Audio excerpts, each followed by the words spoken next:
Hi guys, welcome back to our channel and you are watching सोविक्स vlog. तो देखिए, last video में हमने बात की थी कि अगर आप ऑस्ट्रेलिया से पीएचडी करना चाहते हैं तो पूरा जो प्रोसीजर है वो कैसे होता है। विक्रांत ने आपको डिटेल में बताया था कि क्या क्या स्टेजेस होते हैं, क्या क्या डॉक्यूमेंटेशन आपको प्रिपेयर करने होते हैं, कैसे आपको अप्लाई करना होता है। तो देखिए, ये तो सारी बात थी कि अगर आप पीएचडी करना चाहते हैं तो उसके लिए आप कैसे प्रिपेयर करेंगे। एंड पीएचडी करना itself is a big task. वो आसान नहीं होता, बिकॉज मैंने विक्रांत को करते हुए देखा है, इसलिए आई कैन से। और आज की वीडियो में विक्रांत आपको डिटेल में बताएंगे, यानी कि अगर आप पीएचडी करने के बारे में सोच रहे हैं ना, तो आपको एटलीस्ट बेसिक पता होना चाहिए कि पीएचडी के ये 3.5-4 साल आपके कैसे जाने वाले हैं, आपको किस स्टेज पर क्या क्या काम करने पड़ेंगे।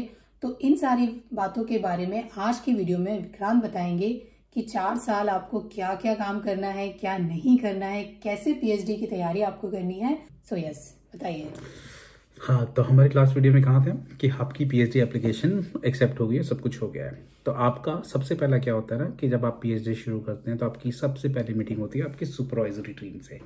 अगर आप यूजुअली आपकी जो सुपरवाइजर टीम होती है उसमें 2 या 3 सुपरवाइजर्स होते हैं। एक आपका प्राइमरी होता है और बाकी आपके को सुपरवाइजर होते हैं। तो उनकी रेशियो होती है 60-40-20-20, 70-15-15, ऐसे करके। वो डिपेंड करता है आपके प्राइमरी सुपरवाइजर पे कि जो आपके को सुपरवाइजर है उसका कितना % आपकी पीएचडी पे वो है सुपरवाइजरी टीम में उनका, यानी कि कौन कितना टाइम देगा या कौन कितना आपको रेशियोज में, चेक करेगा। रेशियो मीन्स वो मेनली तो प्राइमरी सुपरवाइजर का होता है। तो होता क्या है कि जो आपकी फर्स्ट मीटिंग होती है आपके सुपरवाइजर प्राइमरी सुपरवाइजर से, उसमें आप काइंड ऑफ एक आउटलाइन प्रिपेयर करते हो कि आपका फर्स्ट ईयर का प्लान क्या होगा।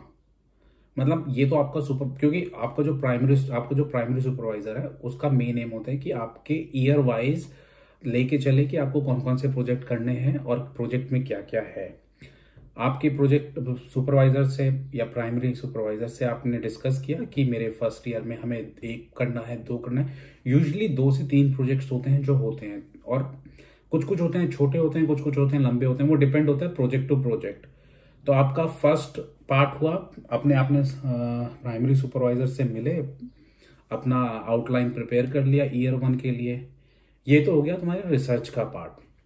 लेकिन रिसर्च पार्ट के अलग से हटके आपको स्कॉलरशिप जो मिली है उसके लिए इंपॉर्टेंट डॉक्यूमेंट्स होते हैं। आपकी बैंक डिटेल्स हो गई, और भी यूजुअली बैंक डिटेल्स ही होती है जो आपको ग्रेजुएट रिसर्च ऑफिस को देनी पड़ती है ताकि आपका स्कॉलरशिप आए। उसके बाद आई कार्ड अप्लाई करना पड़ता है। वो सब के सब आपके एडमिनिस्ट्रेटिव वर्क्स हैं, वो आप ग्रेजुएट रिसर्च ऑफिस से जाके कर देते हैं। एक्सेस कार्ड हो गया, इंडक्शन ट्रेनिंग कोर्सेज हो गए, वो सब के आपको आपका सुपरवाइजर आपको यूजुअली लिंक प्रोवाइड कर देता है और उसके बेसिस पे आप अप्लाई कोर्सेज कर लेते हो, एक्सेस कार्ड मिल जाता है। ठीक है। अब ऑस्ट्रेलिया की बात करें हम, तो ऑस्ट्रेलिया में क्या है ना कि आपको फी स्कॉलरशिप मिलती है 4 साल की, और उन 4 इयर्स में जो आपके माइलस्टोन्स होते हैं और उन माइलस्टोन्स की डेडलाइंस होती हैं वो ऑलरेडी फिक्स होती है। The day you start your PhD, आपको आपका थीसिस कब सबमिट करना है उसकी डेट आपके उसके टाइम टेबल में मेंशन होती है।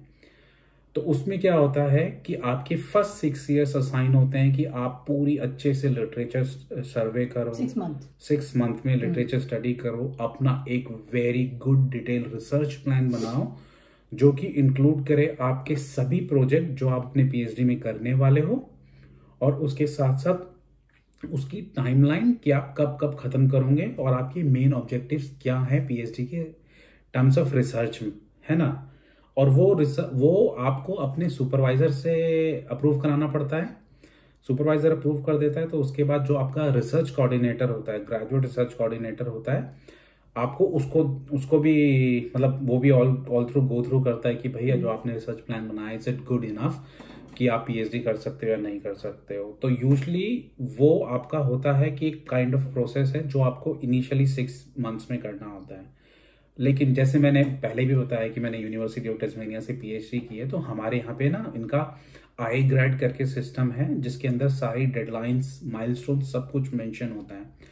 तो उसमें होता है कि एवरी 2nd मंथ या एवरी 3rd मंथ आपकी मीटिंग होती है सुपरवाइजर्स के साथ, और वो आपकी प्रोग्रेस को ट्रैक करके उस आई ग्रेड में अपडेट करते हैं। और वो एक बहुत इंपॉर्टेंट पार्ट प्ले करता है आपकी पीएचडी प्रोग्रेस में, क्योंकि अगर आपका सुपरवाइजर आपको पॉजिटिव फीडबैक दे रहा है, then everything is going good direction, because that tell how you are going with your PhD.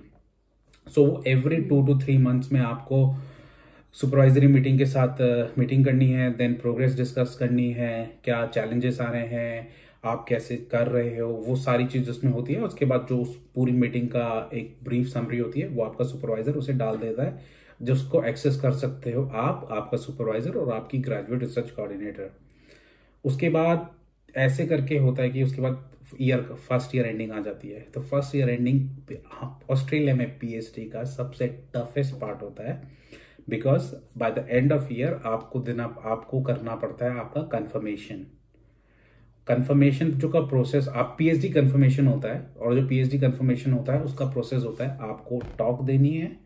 आपकी टॉक में आपकी सुपरवाइजरी टीम होगी, ग्रेजुएट रिसर्च कोऑर्डिनेटर्स होंगे, बाकी और दूसरे रिसर्च ग्रुप के रिसर्चर्स होंगे, और आपको पूरा का पूरा अपने फर्स्ट ईयर का जितना भी आपने काम किया है वो सारा का सारा उन्हें बताना पड़ता है, प्रेजेंट करना पड़ता है. यस, प्रेजेंट करना पड़ता है. उसके साथ साथ आपको बिटवीन 4,000 to 6,000 राइटिंग में या तो रिव्यू आर्टिकल हो या आपका खुद का कोई रिसर्च पे मैन्यूस्क्रिप्ट हो, वो आपको सबमिट करनी पड़ती है आपके ग्रेजुएट रिसर्च कोऑर्डिनेटर को, और plus detail research plan again जो कि फुली अपडेटेड हो. तो उसके बाद क्या होता है ना कि आपने तीनों डॉक्यूमेंट प्रिपेयर कर लिए. उसके बाद आप रूम बुक करते हैं, टॉक देते हो. टॉक होती है आपकी 20 to 25 मिनट्स की टॉक होती है, और 10 to 15 मिनट्स के क्वेश्चंस होते हैं. मतलब on an average 40-45 minutes in सब में चला जाता है, क्योंकि आपने टॉक दी, टॉक देने के बाद फिर आपसे अच्छे खासी ग्रिलिंग होती है, बहुत क्वेश्चंस होते हैं. और रिसर्च में तो ये होता है ना कि अगर आप रिसर्च प्रेजेंटेशन के बाद क्वेश्चंस होते हैं, और you can not satisfy everyone because questions कभी खत्म नहीं होते हैं. क्या पीएचडी में ऐसा भी होता है कि जैसे कंफर्मेशन के बाद किसी को मना कर दिया गया कि अब no you can't do PhD? बहुत रेयर होता है.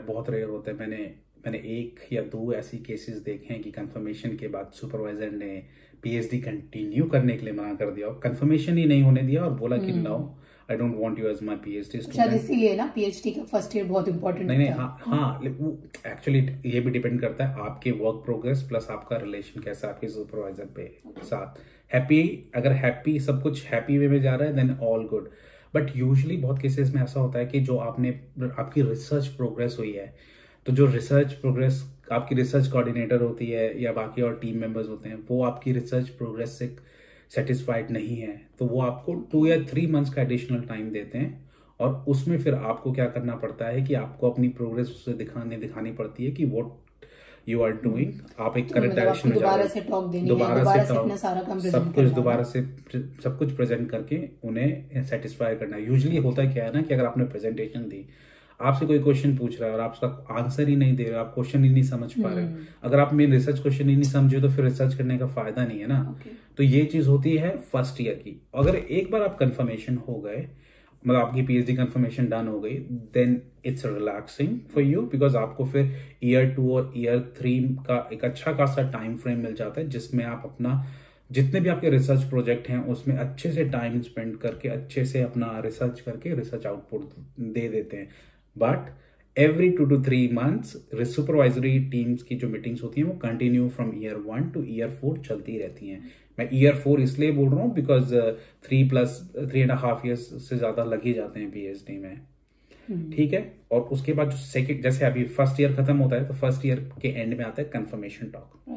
सेकंड ईयर खत्म होता है तो उसमें आती है आपकी एनुअल रिव्यू मीटिंग. तो उसमें क्या होता है, आपको टॉक नहीं देनी होती, बट आपको आपका अपडेटेड रिसर्च प्लान प्लस आपको मैन्यूस्क्रिप्ट तो नहीं देनी होती, बट अपडेट रिसर्च प्लान देके आपकी ग्रेजुएट रिसर्च कोऑर्डिनेटर और सुपरवाइजरी टीम के साथ मीटिंग होती है.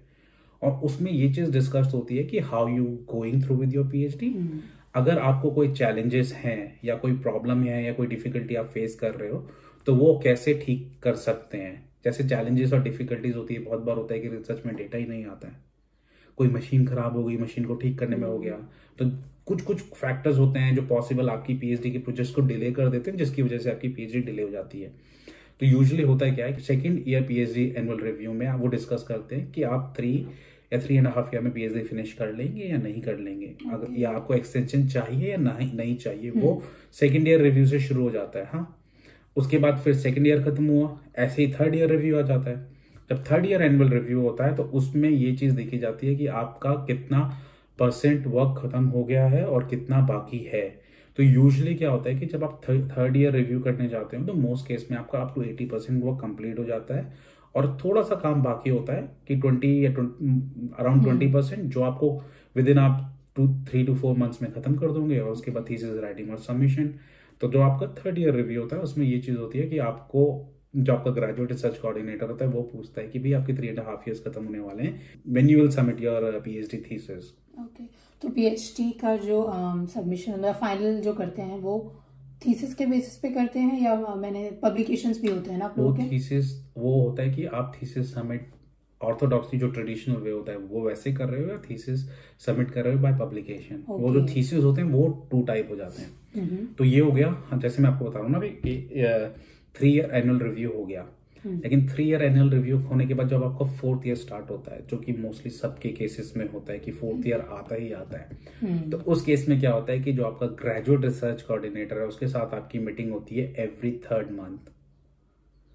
क्योंकि आपका graduate research coordinator will ask कि भाई आपका 20% बचा था, कितना खत्म हुआ, आप थीसिस में कितना प्रोग्रेस कर रहे हो। 4th ईयर स्टार्ट होने के बाद 3+ यानी 4th ईयर स्टार्ट होता है तब। yes। उसके बाद यूजुअली क्या होता है ना, on an average for every PhD student 3.5 years में मोस्टली काम सब कुछ खत्म हो जाता है और थीसिस ऑलमोस्ट फाइनल शेप लेने लगता है।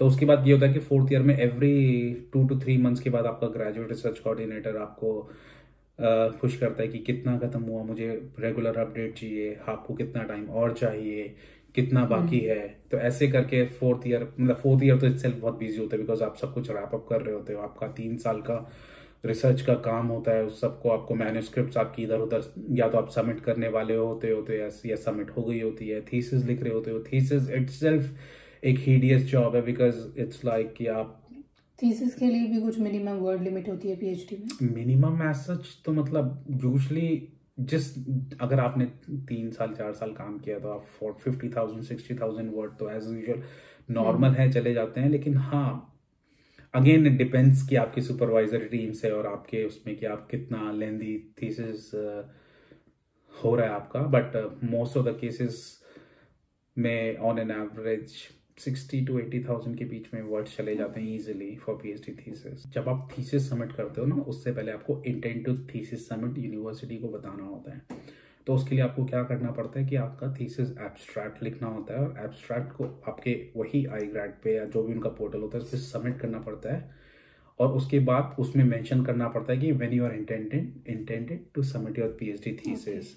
तो यूजुअली क्या होता है वो आपको 4 to 8 weeks पहले करना पड़ता है ताकि ग्रेजुएट रिसर्च ऑफिस की टीम होती है, दे प्रिपेयर कि आपका थीसिस आने वाला है। प्लस आपके सुपरवाइजर्स को कांटेक्ट करती हैं कि जो एक्सटर्नल रिव्यूअर्स होते हैं वो पुश करते हैं कि एडिशनल रिव्यूअर्स को वो ढूंढो ताकि आपके थीसिस रिव्यू के लिए जा सके। तो once you submit your thesis, उसके बाद थीसिस सबमिशन हो जाता है। आपका थीसिस सबमिशन हो गया, देन उसके बाद फिर आपका थीसिस रिव्यू के लिए जाता है। रिव्यू में आपका फ्रॉम 8 weeks और 2 months to 6 month का होल प्रोसेस कहीं से लेकर कितना भी लग सकता है। गुड थिंग ये है कि अगर आपके मोस्ट ऑफ केसेस क्या होते हैं कि माइनर कमेंट्स ही आते हैं, कोई मेजर नहीं आता है। तो अगर आपके माइनर कमेंट्स आते हैं तो यूनिवर्सिटी इंटरनली एक एग्जामिनर को अपॉइंट करती है। वो जो एग्जामिनर होता है वो ये चीज देखता है कि जो रिव्यूअर्स ने कमेंट दिए हैं वो एड्रेसेबल है या नहीं है, मतलब फेयर है या नहीं है। तो उसके बाद फिर स्टूडेंट को वो कमेंट्स जाते हैं कि भाई आपके थीसिस पे ये क्वेश्चंस हैं, आप इन्हें एड्रेस करो। स्टूडेंट वो क्वेश्चंस एड्रेस करता है, एड्रेस करने के बाद वो एग्जामिनर को वापस भेजता है। देन एग्जामिनर यूनिवर्सिटी को बोलता है कि I am satisfied with his response. And then उसके बाद ग्रेजुएट ऑफिस आपको एक काइंड ऑफ कंप्लीशन लेटर दे देती है कि you have successfully completed your PhD. और उसके बाद आपके थीसिस अप्रूव होने के लिए जाते हैं यूनिवर्सिटी सेनेट। यूनिवर्सिटी का खुद का एक ग्रुप होता है सेनेट जो अप्रूव करता है, साइन करता है कि भाई ऑल गुड। एंड देन उसके बाद आपका ग्रेजुएशन डे डिसाइड हो जाता है। Then you walk through the aisle with your PhD degree and with doctor title. तो ये था अगर बोलूँ तो ये था मेरी पीएचडी का एक्सपीरियंस जो मैंने किया था 3.5 years का। अगर किसी को भी प्रोसेस से रिलेटेड क्वेश्चंस हैं, बिकॉज पीएचडी इटसेल्फ बहुत ज़्यादा बहुत ज़्यादा मेंटली स्ट्रेस देने वाला प्रोसेस है, क्योंकि हर कोई इस स्टेज से गुजरता है। अगर किसी को भी कोई क्वेश्चंस हैं, डाउट हैं, please let me know. I will try कि मैं सारे आंसर करूं। एंड दैट्स इट, आज के लिए इतना ही। So that's all for today's video. Thanks for watching. Bye bye.